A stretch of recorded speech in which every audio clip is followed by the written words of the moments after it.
Hello everyone, welcome back to Pathshala. આજે આપણે પ્રમાણની તુલના ચેપ્ટર શરૂ કરવા જઈએ છીએ.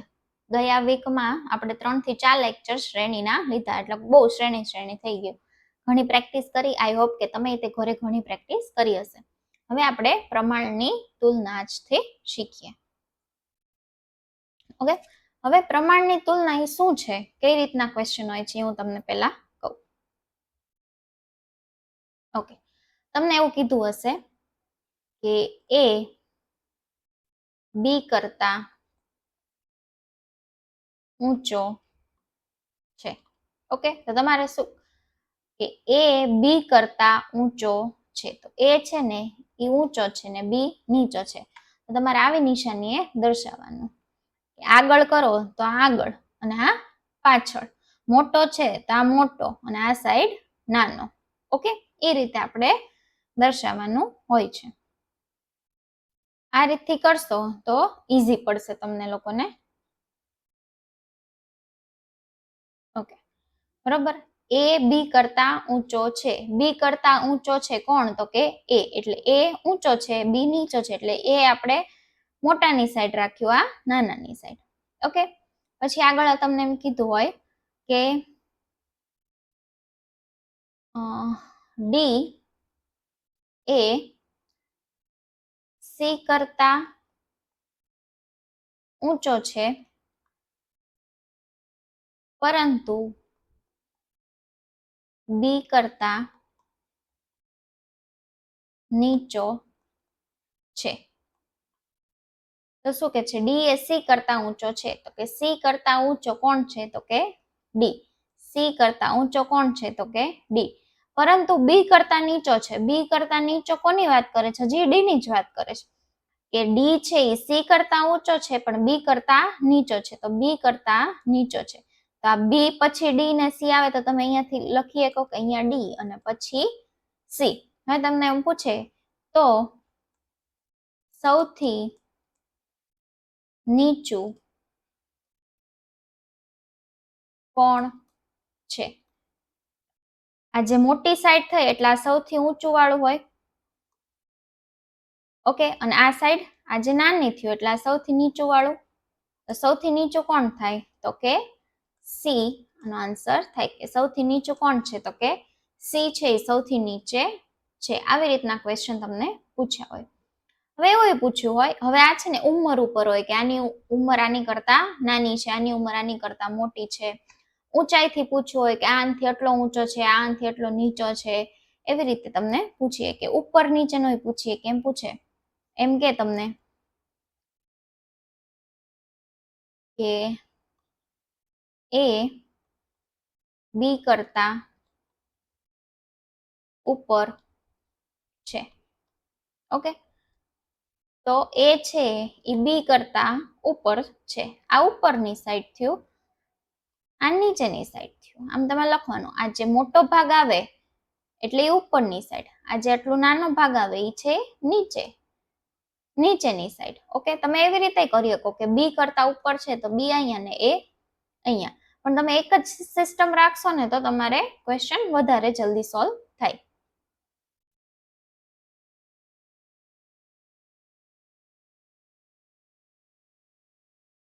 ઓકે, પછી કીધું કે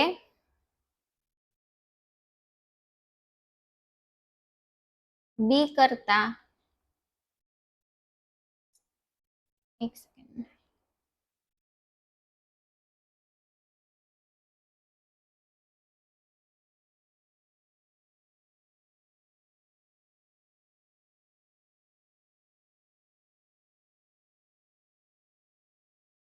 બી સી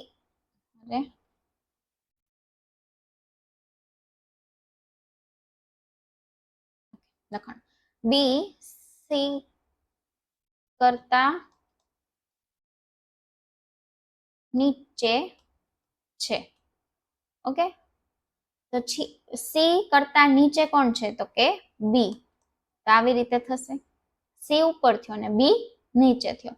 એ ઉપર તમને ક્વેશ્ચન પૂછશે. તો આપણે થોડા ક્વેશ્ચન સોલ્વ કરીએ. ક્વેશ્ચન સોલ્વ કરાવતી જાઓ અને તમને સમજાવતી જાઓ કે કયા એપ્રોચથી તમારે ક્વેશ્ચન સોલ્વ કરવાના. ઓકે, ચલો પહેલો ક્વેશ્ચન આપણે જોઈએ. કીધું છે એ બી કરતા ઊંચો છે. એ છે એ બી કરતા ઊંચો છે, એટલે આ ઊંચો એટલે આ સાઈડ થયું, આ ઊંચો, આ ઊંચું અને આ સાઈડ નીચું.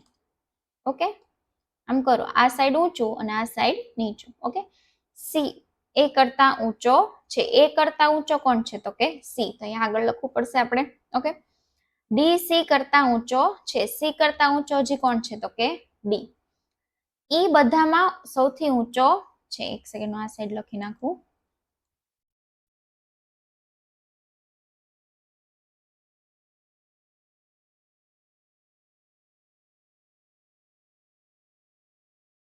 ઓકે, હવે એમ કીધું છે ઈ બધામાં સૌથી ઊંચો છે, તો ઊંચું તો આ સાઈડ જ આવ્યું. તો સૌથી ઊંચું કોણ છે? તો કે ઈ.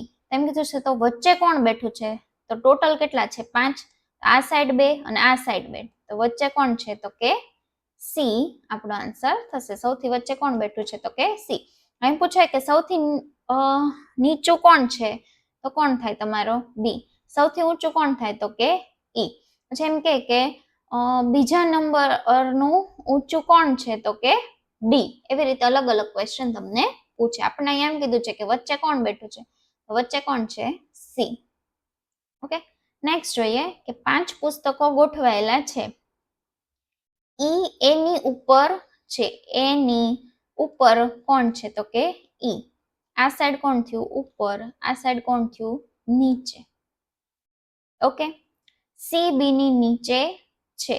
હવે આપણને આમાં ખબર નથી કે ક્યાં છે, એટલે આપણે સાઈડમાં ક્યાંક લખી રાખીએ કે બી ની નીચે કોણ છે? તો કે સી. આવી રીતે આવશે. આ બી ને સી આવી રીતે આવશે. એટલે આપણે આ જે સેન્ટેન્સ છે એ ફરી વાંચવું પડે નહીં. કીધું છે જો એ બી ની ઉપર હોય, બી ની ઉપર કોણ હોય? તો કે એ. તો બી અહીંયા આવ્યો. જો બી અહીંયા આવે તો સી અહીંયા જ આવી જાય અડવા. તો સાઈડમાં આપણે લખ્યું તો આખું આમાં આવી ગયું. ઓકે, અને ડી સી ની નીચે હોય. સી ની નીચે કોણ છે? તો કે હજી ડી છે. તો સૌથી ઉપર કયું પુસ્તક હોય? તો સૌથી ઉપર કયું પુસ્તક છે? તો કે ઈ આપણો આન્સર. સૌથી ઉપર કયું પુસ્તક છે? તો કે ઈ. એમ કે સૌથી વચ્ચે કયું પુસ્તક છે? તો બી. એમ કે સૌથી નીચે કયું પુસ્તક છે? તો કે ડી. ઓકે, હવે આમાં એમ કીધું છે કે 5 ખેલાડી એ બી સી ડી ઈ એક દોડમાં ભાગ લે છે. ઓકે, હવે એમ કે છે એ બી થી હારી ગયો છે. બી થી કોણ હારી ગયું છે? તો કે એ. આ સાઈડ કોણ આવશે? જીતી ગયા. આ સાઈડ કોણ આવે? હારી ગયો. ઓકે, પણ સી સામે જીતી ગયો છે. એનું જ કીધું છે કે બી થી હારી ગયો, પણ સી થી એ જીતી ગયો છે. ડી ઈ ને હરાવી દે છે. હવે આપણને ખબર નથી અહીંયા ડી ને ઈ ક્યાં આવશે, એટલે આપણે સાઈડમાં લખીએ કે ડી ઈ ને હરાવી દે છે. ઈ ને હરાવી દે છે કોણ? તો કે ડી. હવે ડી ને ઈ આવી રીતે આવશે. આપણે આગળ વાંચીએ. પણ સી ને હરાવી શકતો નથી, એટલે એને ડી ની જ વાત કરી કે ડી છે ઈ ને હરાવી દે છે, પણ સી ને હરાવી શકતો નથી, એટલે સી આવી રીતે આવશે નહીં. તો સી ક્યાં આવશે? તો કે આગળ લાઈનમાં થઈ ગયું સી ડી ઈ. તો અહીંયા સી નું તો આપણને ખબર જ છે, તો અહીંયા આપણે ડી લખી નાખશું, અહીંયા આપણે ઈ લખી નાખશું. ઓકે, તો કોણ દોડ જીત્યું? તો જીતવાનું કઈ સાઈડ હતું? આ સાઈડ. તો કોણ જીત્યું? તો કે બી રેસ જીતી ગયો, એટલે ઈ આપણો આન્સર થશે. એમ કે દોડમાં બીજા નંબરમાં કોણ આવ્યું? તો કે એ આવ્યો. એમ કે દોડમાં હારી કોણ ગયું? તો કે ઈ હારી ગયો.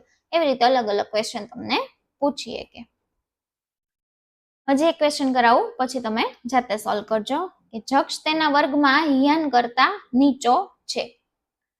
હવે આવા નામ આપ્યા હોય ને ત્યારે આખા નામ લખવાનું નહીં. મેં જેમ તમને પઝલમાં શીખવાડ્યું હતું એ રીતે કે જક્ષ છે તો એનો જે જ લખવાનો, હિયાન છે તો કે એનો એચ જ લખવાનો, એ રીતે લખવાનું.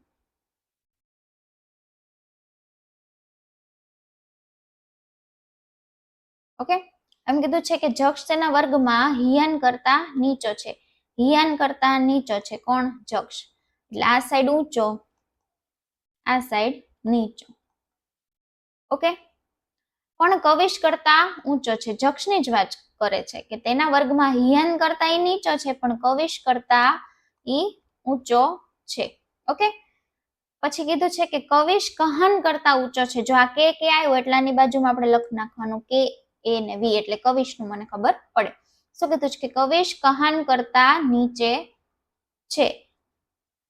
તો કહન કરતા નીચે છે કોણ? કવિશ. એટલે કહન અહીંયા ક્યાંક આવશે, અહીંયા કોણ છે?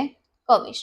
તેમ કીધું છે કે સૌથી નીચો વિદ્યાર્થી કોણ છે? હવે કહન છે એ અહીંયા આવીએ કે અહીંયા આવીએ કે અહીંયા આવીએ કે ક્યાં આવીએ કે આપણને ખબર છે નહીં, પણ સૌથી નીચે કોણ છે? તો કે કવિશ. એટલે કવિશ આપણો આન્સર થશે.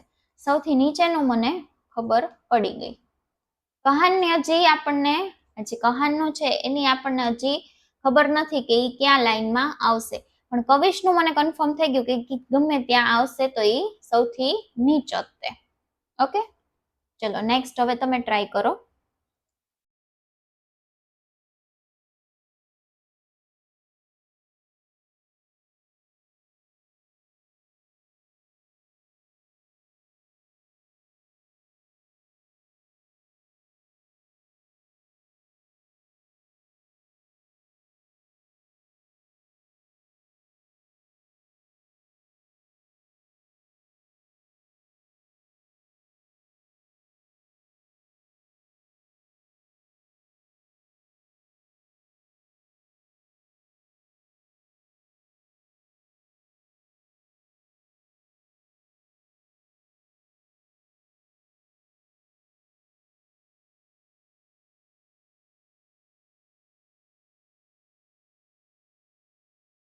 ઓકે, હવે આપણને શું કીધું છે કે 4 બેગ ટી, એસ, વી ને ડબલ્યુ અલગ વજન ધરાવે છે.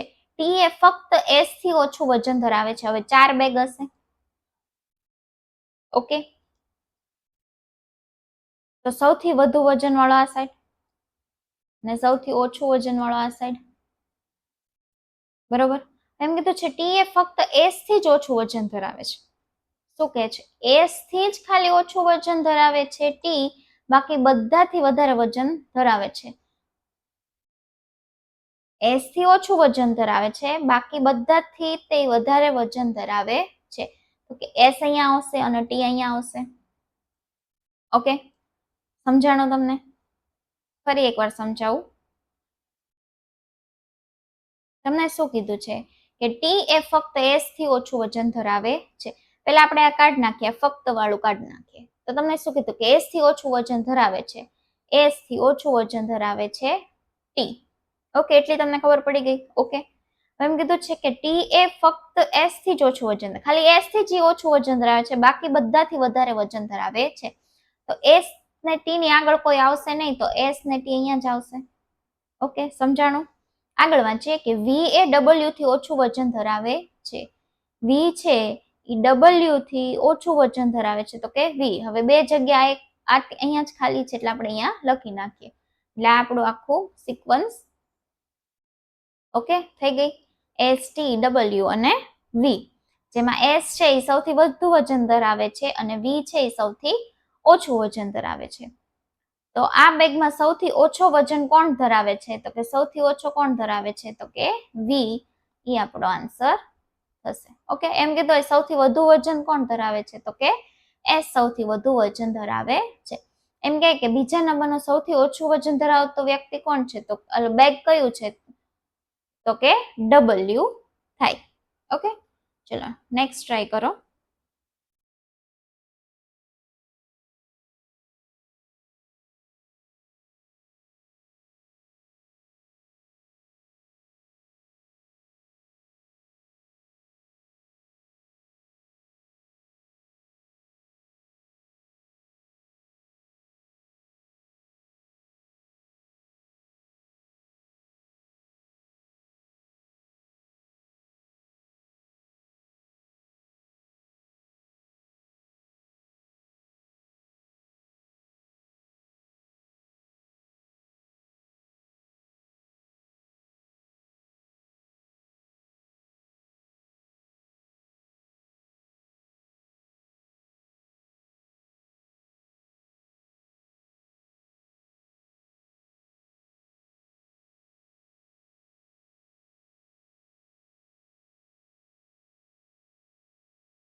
ચલો આપણે જોઈએ ABCDE અને F અલગ ઉંમર ધરાવે છે એટલે કોણ છે 6 જણા થયા 3 4 5 અને 6 હવે અલગ અલગ વજન ધરાવે છે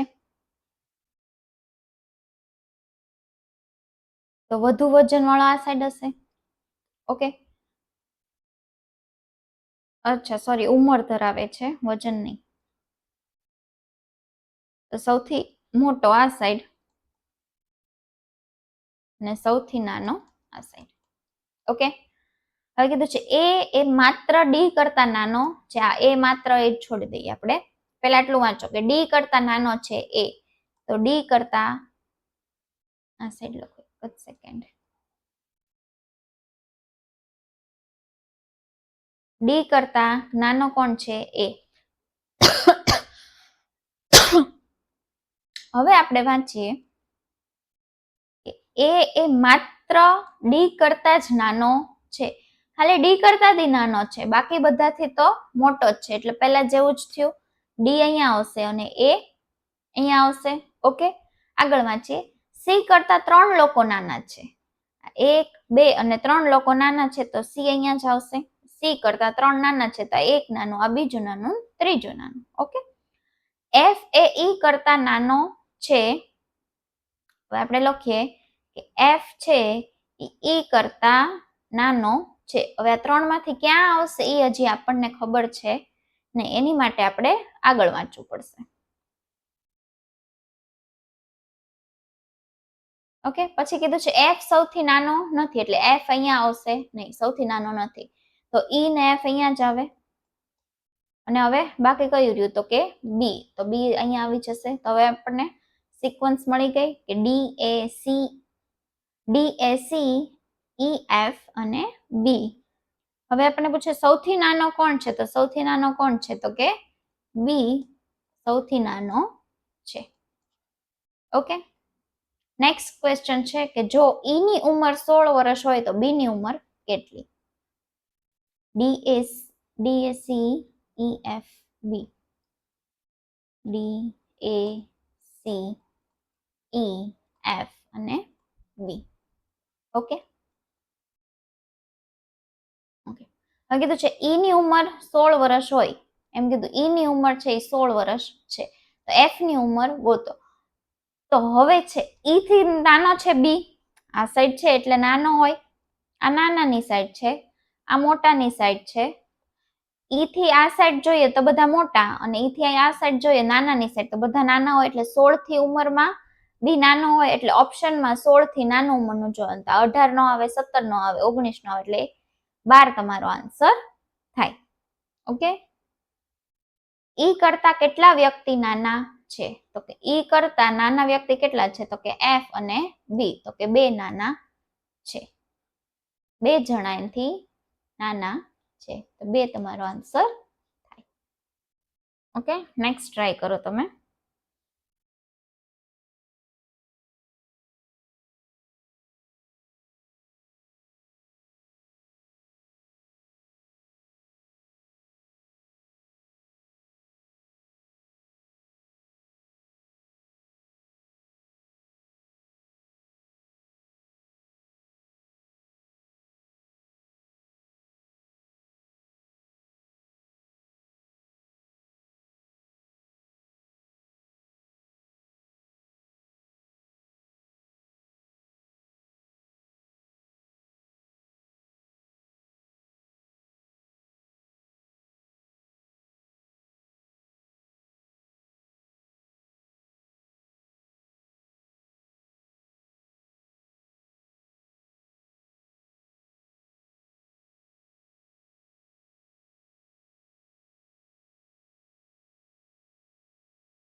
ઓકે ચલો ટ્રાય કરીએ હવે કીધું છે જે કે એલ એમ એન ઓ એટલે 6 જણા પાછા થયા.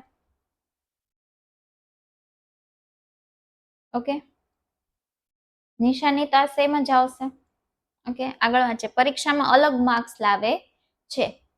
તો આ વધુ વાળા માર્ક્સ હશે આ સાઈડ અને આ ઓછા વાળા માર્ક હશે. ઓકે, વાંચીએ આપણે કે જેને કે કરતા વધુ માર્ક્સ આવે છે. હવે ક્યાં આવે છે આપણને ખબર નથી એટલે સાઈડમાં લખીએ કે જેને કે કરતા વધારે માર્ક્સ આવે છે. ઓકે, ઓ ને જે કરતા ઓછા માર્ક આવે છે. ઓ ને જે કરતા ઓછા માર્ક આવે છે એટલે જે ની પછી તે કે ને ઓ હશે, ક્યાં હશે એ આપણને ખબર નથી.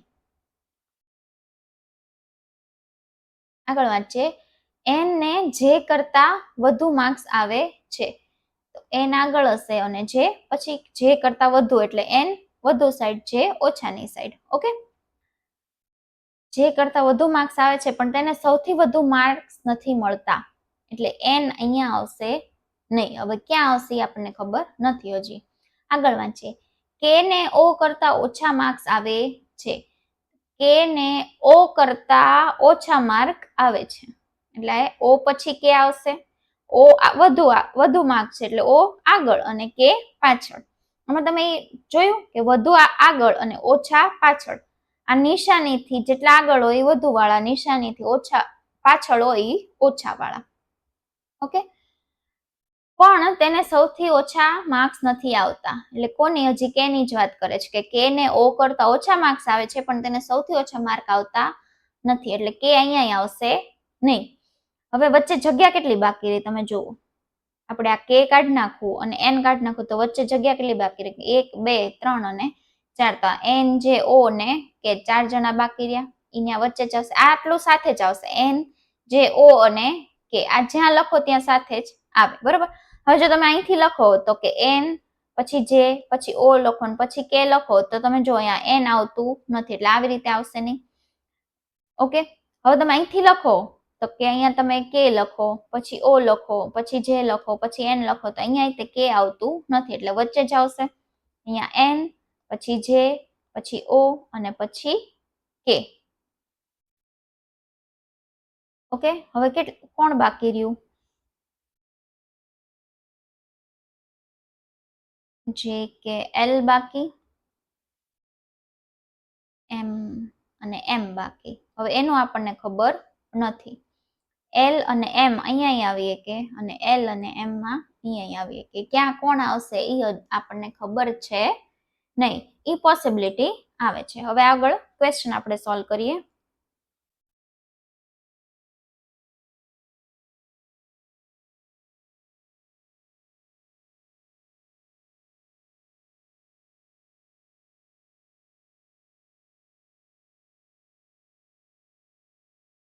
ઓકે, ઓ કરતા વધુ માર્ક્સ કેટલા લોકોને આવે છે? ઓ કરતા વધુ એટલે આ સાઈડ જોવાનું, વધુની બાજુ. તો કે 1 2 અને 3. તો 3 જણાને ઓ કરતા વધુ માર્ક્સ આવે છે. ઓકે, સૌથી વધુ માર્ક્સ કોને મળે છે? તો સૌથી વધુ માર્ક કોને મળે છે? તો કે એલ નહીં મળે ને એમ નહીં મળે. એ હજી આપણને કઈ ખબર છે નહીં એટલે એલ આવીએ કે અને એમ આવીએ કે એમાં આવશે પોસિબિલિટી. આપણને ખબર છે નહીં. ઓકે, તમને ઓપ્શન એ રીતના જ હશે. એકમાં એલ હશે, એકમાં એમ હશે, એકમાં એમ હશે કે એલ અથવા એમ બંને અને એક ઓપ્શન કે કાંક બીજો હશે. એટલે તમને જ્યાં પોસિબિલિટી આવે તોય તે ઓપ્શન તમને એ પ્રમાણે જ આપ્યા હશે. જે છે એન કરતા ઓછા માર્ક્સ કેટલા લોકોને આવે છે? એન કરતા ઓછા માર્ક એટલે આ સર્જન કેટલા લોકોને આવે છે? તો કે 1 2 3 અને 4. તો કે 4 જણાને એન કરતા ઓછા માર્ક્સ આવે છે. સૌથી ઓછા માર્ક્સ કોને આવે છે? તો આપણે જોયું એલ એમ આગળ હતા, એલ એમ પાછળ ક્યાં આવે એ ખબર હતી નહીં. તો કે એલ ને એમ ગમે એ આપણો આન્સર થશે. ઓકે, સમજાણું? પોસિબિલિટી વાળું પણ તમને સમજાણું કે એલ અને એમ નું કઈ ખબર છે નહીં તો એની આપણે પોસિબિલિટી આવશે. ચલો, that's it from my side. I hope કે તમને પ્રમાણની તુલનાનું ચેપ્ટર સમજાઈ ગયું હશે. તો તમે થોડી પ્રેક્ટિસ કરતા રહેજો.